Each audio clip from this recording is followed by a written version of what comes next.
네, 이번에는 봉제용 손바느질입니다. 제가 아까 얘기한 것처럼 홈질을 가장 많이 사용을 하는데요. 이제 홈질은 0.5cm 정도, 조금 더 크게 하면 1cm까지 사이로 이제 일반 홈질로 가장 일반적인 손바느질이고요. 이제 홈질을 해서 양쪽으로 잡아당기며 원단을 좀 골고루 주름을 만들 때 홈질을 이용을 하기도 합니다. 홈질하는 방법 영상으로 보여드리도록 하겠습니다.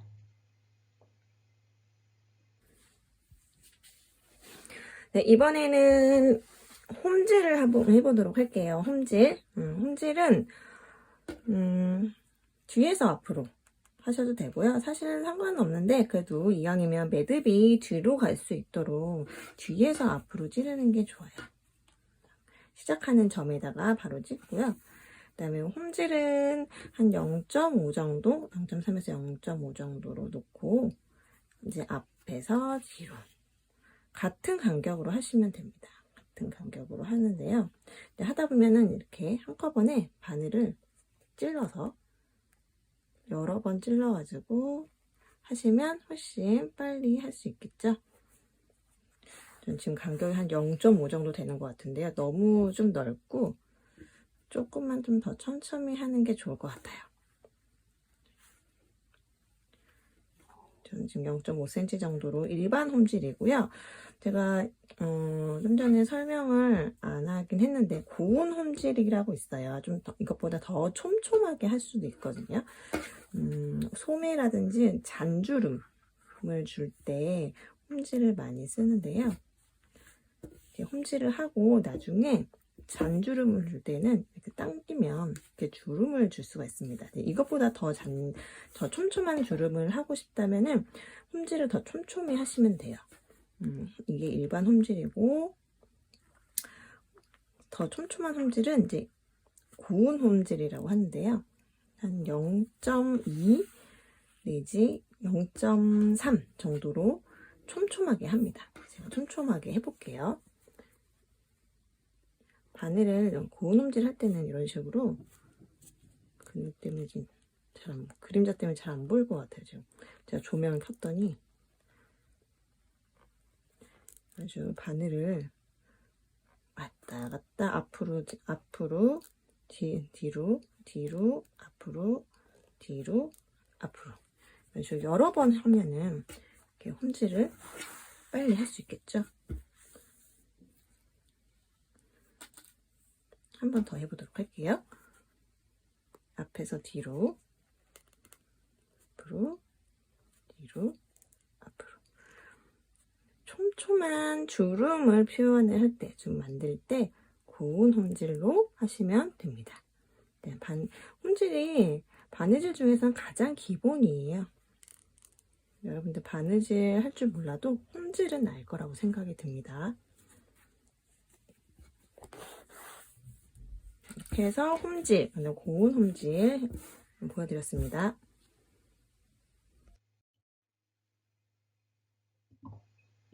네, 이번에는 박음질입니다. 이제 봉제용 손바느질 중에서 가장 단단하게 튼튼하게 손바느질 하는 방법인데요. 한 땀의 크기는 한 0.3에서 0.5 정도 이내로 가장 튼튼한 손바느질이고 간격 없이 촘촘하게 꿰맵니다. 그래서 한 땀 앞에서 특이한 점은 시작점에서 시작하는 게 아니고요. 바늘을 처음에 꽂을 때 한 땀 앞으로 가서 시작을 해야 합니다. 네, 영상으로 보여드리도록 하겠습니다.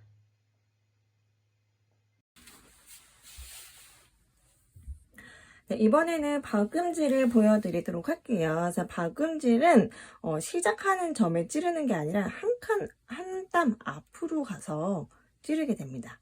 뒤에서 찌르는 게 아니라 뒤에서 앞으로, 만약에 여기가 시작점이라면요, 한 땀 앞으로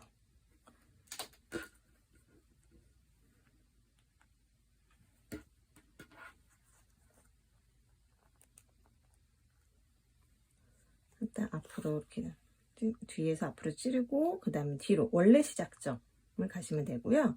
그 다음에 뒤에서 앞으로 올 때에는 다시 또 한 땀 앞으로, 그 다음에 뒤에서는 간격이 없이 할 거니까 여기다가 찌르면 됩니다. 그 다음에 다시 뒤에서 앞으로 올 때는 다시 한 땀 앞으로.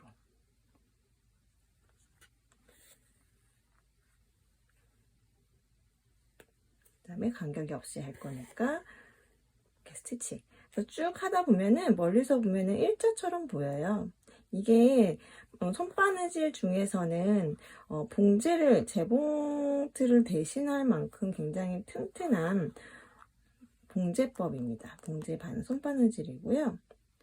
제가 지금 바늘을 앞으로 쭉 뺐다가 뒤로 쭉 뺐다 하고 있는데 좀 빨리 하는 방법은 찔렀다가 다 동시에 그 한 바늘에 이렇게 오시면은 금방 할 수 있어요. 그래도 다른 바느질보다는 좀 속도가 더딘 편입니다. 왜냐면 계속 이렇게 번갈아 가면서 실이 이쪽에는 이렇게 두 겹씩 지금 감아지고 있거든요. 두 겹씩 되고 있기 때문에 굉장히 튼튼한 바느질 기법이긴 하지만 좀 오래 걸린다는 게 단점일 수가 있습니다.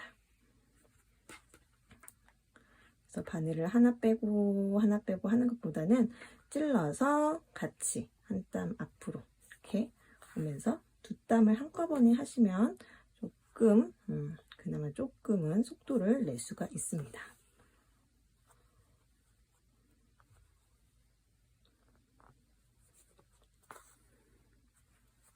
쭉 해보도록 할게요.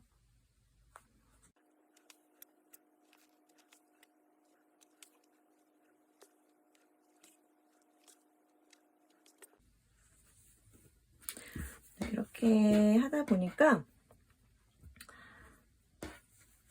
멀리서 보게 되면은 좀 일자처럼 보이죠. 스티치 간격 없이 하는 거고요. 자, 여기까지 박음질 했고요. 네, 이번에는 반박음질인데요. 좀 앞서 보여드렸던 박음질보다는 조금 빨리 박음질을 할 수가 있어요. 그래서 박음질은 박음질이랑 방법이 동일하지만 이제 겉에서 봤을 때 간격이 홈질처럼 간격이 보여요. 그래서 마치 홈질처럼 보이긴 하지만 홈질은 한 군데 그 커팅이 돼버리면 실이 그냥 다 빠져버리거든요. 시침질처럼 약간 촘촘한 시침질과 비슷한 형태이잖아요. 하지만 반박음질을 하게 되면 실이 잘 뜯어지지 않을 뿐더러 홈질처럼 간격이 보이는 게 특징이고요. 반박음질은 이제 박음질처럼 앞에서 시작을 하는데 두 땀 앞에서 시작을 합니다. 그래서 두 땀 앞에서 시작을 하고 한 땀 뒤로 바늘을 꽂아서 뒤로 보내면서 이렇게 반복을 하면은 앞에서 겉에서 보이는 것은 홈질처럼 보이고 박음질처럼 튼튼합니다. 하지만 반박음질이기 때문에 박음질보다는 덜 튼튼하지만 속도는 박음질보다 훨씬 빨리 완성을 할 수 있는 게 특징입니다. 영상으로 보여드리도록 하겠습니다.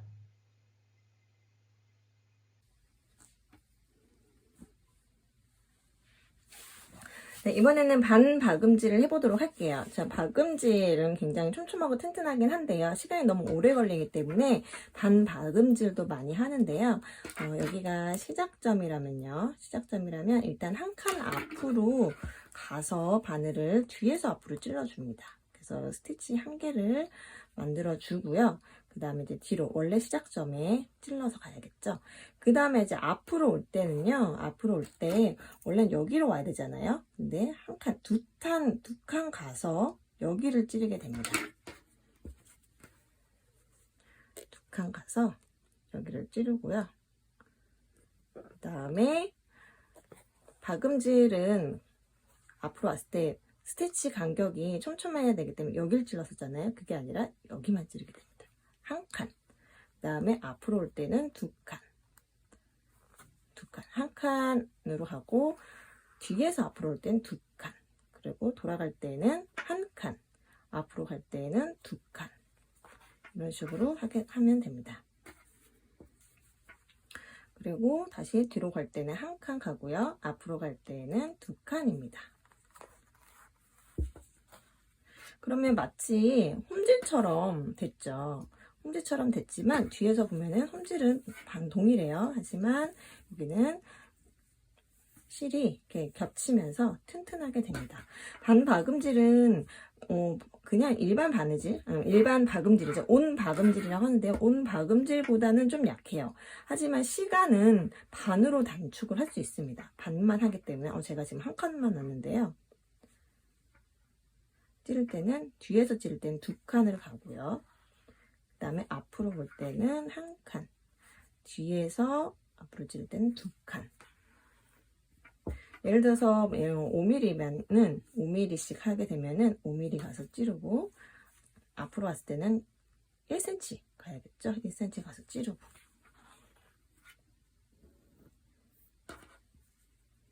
앞에서 찌를 때는 5mm, 뒤에서 앞으로 찌를 때는 1cm, 이런 식으로 하게 되면은 박음질만큼 튼튼하긴 하지만 좀 덜 튼튼하더라도 홈질보다는 튼튼하죠. 홈질은 중간에 이렇게 쪽가위로 자르게 되면은 우르르 다 풀려요. 하지만 박음질은 그냥 그렇게 잘 풀리지는 않고 튼튼하기 때문에 일반 미싱이 없을 때 손바느질로 해야 할 때 가장 많이 쓰이는 바느질 기법입니다.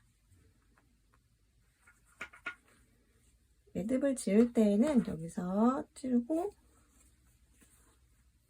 뒤에서 마무리를 지으면 되겠죠? 그래서 뒤에서 봤을 때에는